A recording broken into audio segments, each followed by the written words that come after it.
El cuartel de Simancas. Comandante Cervera a Comandante Militar Asturias. Toda la dotación rinde emocionado tributo admiración gesta heroica guarnición Gijón, digna continuación historia verdadera España, en la que Simancas, Zapadores, Coto aparecerán ante nuestras juventudes como dignos émulos de Sagunto y Numancia. ¡Viva España! Gloria y honra al ejército. Salvador Moreno Comandante Destructor Almirante Cervera, 21 de agosto de 1936. De todos son conocidas las gestas del Alcázar de Toledo, cuartel de la Montaña, Madrid, santuario de Nuestra Señora de la Cabeza, Jaén. Pocos, muy pocos, sin embargo, conocen lo que ocurrió en Gijón durante julio y agosto de 1936, la gesta del cuartel del Simancas. Sirvan estas líneas para ilustrar tal acontecimiento heroico, y como homenaje a los que entregaron su vida en tan gloriosa hazaña, particularmente al teniente de navío Juan Rivas Suardíaz. Tras la Revolución de octubre de 1934, hecho criminal organizado por los dirigentes del PSOE, principalmente Largo Caballero e Indalecio Prieto, la Segunda República quedó mortalmente herida. Esta revolución fue particularmente violenta en Asturias, donde el ejército se tuvo que emplear a fondo para su extinción. Llegaron a morir cerca de 2.000 personas. El clima político y social quedó extraordinariamente marcado en Asturias. El ejército, en general, veía la situación como un polvorín. Este polvorín estalló el 18 de julio de 1936, tras el asesinato de José Calvo Sotelo ocurrido 5 días antes. Las circunstancias, especialmente graves, del suceso criminal fue el detonante del estallido. Calvo Sotelo había sido asesinado por los guardias de asalto, policía de la Segunda República, que además eran escoltas de la motorizada, creada por Indalecio Prieto. Una gran, e importante, parte del ejército tomó la decisión de alzarse frente al gobierno, ante la inacción, por no decir complicidad, de las autoridades frente al asesinato, el pillaje y la situación de caos. En el Principado de Asturias el alzamiento militar tuvo dos focos, Oviedo y Gijón. En la capital el responsable fue el coronel Aranda, que, prácticamente tuvo la adhesión general del ejército y la Guardia Civil. Sin embargo, en Gijón no ocurrió lo mismo. El coronel Antonio Pinilla Barceló, responsable del alzamiento, no consiguió ese objetivo. Le faltó la cohesión y la argucia del coronel Antonio Aranda. Este, que había estado reunido con Pinilla, el sábado, 18 de julio en Gijón, fue capaz de escabullirse, engañar y volver a Oviedo, para tomarla militarmente a lo largo del día 19. En Gijón, empero, la toma militar fracasó. Pinilla únicamente consiguió la incorporación a su bando del regimiento N.8 de ingenieros zapadores, así como una serie de militares de distintas armas que entraron en el cuartel del Regimiento Infantería de Montaña número 40 Simancas. Esta entrada se produjo en la madrugada del domingo, 19 de julio.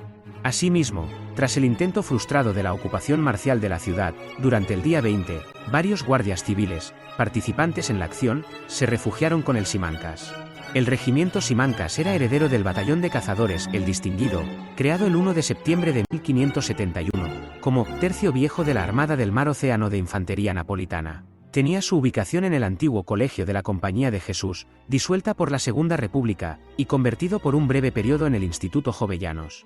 Gil Robles, en su etapa de ministro de la Guerra en el año 1935, decide su transformación en cuartel de alojamiento del Simancas. El regimiento de zapadores N.8 ocupaba el cuartel de El Coto, a poca distancia del anterior. Fue en estos dos cuarteles donde se organizó y realizó la heroica resistencia.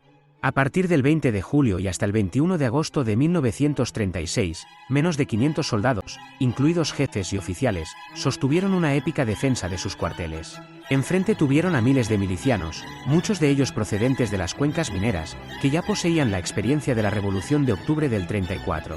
Estas milicias contaron con carros blindados de la época, así como con el apoyo de la aviación republicana. La lucha fue tremendamente desigual, contando los sitiados con el único auxilio del acorazado almirante Cervera, intermitentemente, a partir del 29 de julio. Este, situado en la costa de Gijón, cañoneaba los objetivos que las transmisiones de los dos cuarteles le señalaban. La aviación del bando republicano continuaba sus bombardeos, mientras que la del bando sublevado, esporádicamente, lanzaba desde el aire alimentos y provisiones. La resistencia frente al asedio fue numantina. El 14 de agosto, como represalia por la misma, 116 detenidos por las autoridades republicanas fueron asesinados a manos de los milicianos en la ciudad de Gijón. 2 días después, el 16 de agosto, caía sin rendición el cuartel de El Coto, trasladándose los restos del regimiento de zapadores al Simancas. Allí continuaron la batalla hasta su final. Este se produjo el 21 de agosto, en el que se combatió cuerpo a cuerpo hasta la muerte del coronel Pinilla. Los combatientes del Simancas murieron heroicamente, sin saber lo que estaba pasando en el resto de España, pues sus comunicaciones habían sido cortadas días antes. Aunque los héroes murieron por un ideal, su sacrificio no fue vano. Gracias a su epopeya, distrajeron todas las fuerzas republicanas hacia Gijón. El coronel Antonio Aranda conseguía pertrecharse bien y resistir el asedio de Oviedo. Este fue levantado merced a la columna gallega que entró en la capital el 17 de octubre. Es a partir de entonces cuando Oviedo queda en conexión con el resto de la España alzada. Finalmente, Gijón fue el último reducto del frente norte de la Guerra Civil, que cayó el 21 de octubre de 1937, con la entrada de la Cuarta Brigada Navarra en la ciudad del Cantábrico.